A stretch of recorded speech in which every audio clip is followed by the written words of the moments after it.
Nagbabalik po ang Panahon TV mga kababayan para po sa mga maagang aalis na kanilang mga tahanan. Alamin muna natin kung gaano kaya kalaki ang tsansa makaranas kayo ng mga pag-ulan sa mga susunod na oras. Alamin po natin sa pamamagitan ng Project NOAA ng DOST. So ito po ang makikita po natin sa Project NOAA website kung saan nandito po ang mapa ng Pilipinas at sa tabi po nito ito po nga color scale. Makikita po natin meron pong iba't ibang mga kulay dito sa ating mapa. So yan naman po ay meron pong ibig sabihin dito sa ating color scale. Nandito po yung percentage ng chance of rain. So makikita po natin dito halos buong bansa ay meron pong 10 to 30% chance of rain. Pero posible po pong magkaroon ng mga pagbabago dito. Kaya para po kayo mismo ay makita ang mga detalye ito, puntahan lang po ang aming website sa www.panahon.tv para po mapuntahan din ninyo ang Project NOAA ng DOST. At ngayon po, kamustahin naman po natin ang lagay ng mga dams sa patuloy po nating binabantayan. Dito po yan sa bahagi ng Luzon, lalong-lalo na halos hindi na po tayo nakakaranas ng mga pag-ulan nitong mga nakalipas sa mga araw. So tayo po ay nakabantay pa rin sa tatlong major dams, kabilang po dito ang Magat Dam, Pantabangan at ganoon din itong Angat Dam. Unahin po natin itong Angat Dam, matatagpuan po natin ito sa Norzagaray, Bulacan at dito po tayo kumukuha ng water supply para po yan sa Metro Manila at mga karatig po nating lugar. Ayon po sa Pag-asa, kahapon po March 18, meron po yung 199.19 meters. At kung mapapansin nyo po noong March 17, meron po yung 199.51 meters. Ibig sabihin po nito, nakitaan natin yan ng pagbaba sa water level na umabot ng negative 0.32 meters. Sa ngayon po ay malayo na ito sa kanyang spilling level na 210 meters. At yung ikalawang dam po na ating pong babantayan, ito naman yung Magat Dam, matatagpuan po natin sa bahagi naman ng Isabela. So dito naman po nakadepende yung ating mga kababayang magsasaka para po yan sa irigasyon ng kanilang mga taniman. Dito po yan sa Northern Luzon. Ayon po sa ating Weather Bureau, kahapon meron po yung 173.46 meters at noong March 17, meron po yung 173.59 meters. Ibig sabihin po nito, nagkaroon din po yun ng pagbaba sa water level na umabot naman ng negative 0.13 meters. Sa ngayon po ito ay below sa kanyang flood season high water level which is 119 meters. At yung panghuli pong dam na ating pong imamonitor, yan naman po yung Pantabangan Dam na matatagpuan po natin dito naman po yan sa May Nueva Ecija. So dito po kumukuha ng water supply ang ating mga kababayan para po sa ating mga taniman. Dito naman yan sa May Central Luzon.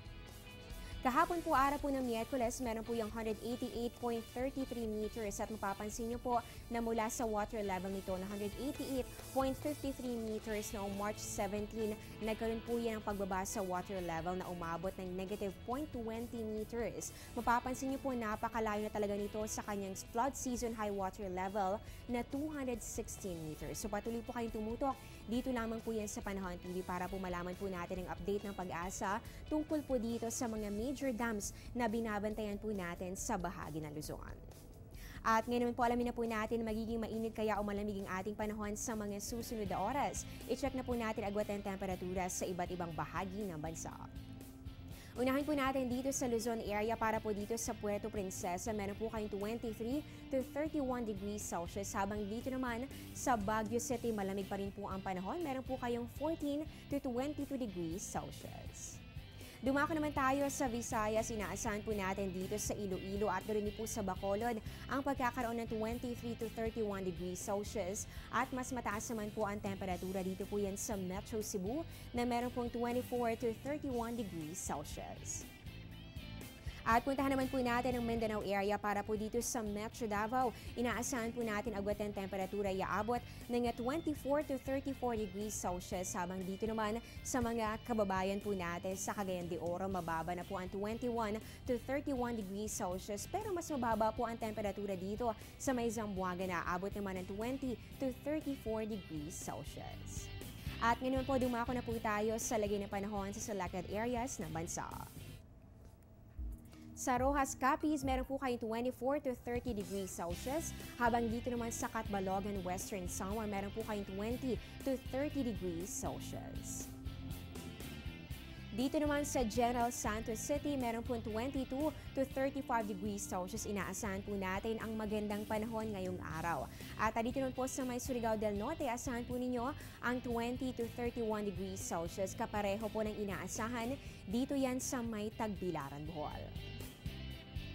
Para naman sa mga bakasyonista, alamin na po natin ang inaasahang lagay ng panahon sa tourist destinations ng bansa. Para sa mga pupunta po ng Puerto Galera, inaasahan po natin ang magandang panahon sa 24 to 32 degrees Celsius. Habang dito naman sa Banaue Rice Terraces, asahan po ang malamig na panahon sa 13 to 25 degrees Celsius. Sa Boracay naman po, inaasahan po natin ang 24 to 32 degrees Celsius. Ganoon din po dito sa may bahagi po ng Bohol. Habang sa may Naga naman, asahan po ninyo ang 23 to 31 degrees Celsius. Meron pong chances na mga pulo-pulong pag-ulan o pagkidlat-pagulot. At mga kababayan, dahil napag-uusapan na rin naman natin ang mga tourist destinations, isa rin sa mga nakakaaliw gawin ngayong bakasyon ay ang road trip. Alam niyo ba na napakaraming lugar na perfect for road trip dito sa Pilipinas? At ngayong pong araw ng Huwebes, pupuntahan po natin ang isa sa mga pinakakilalang destinasyon tuwing tag-init.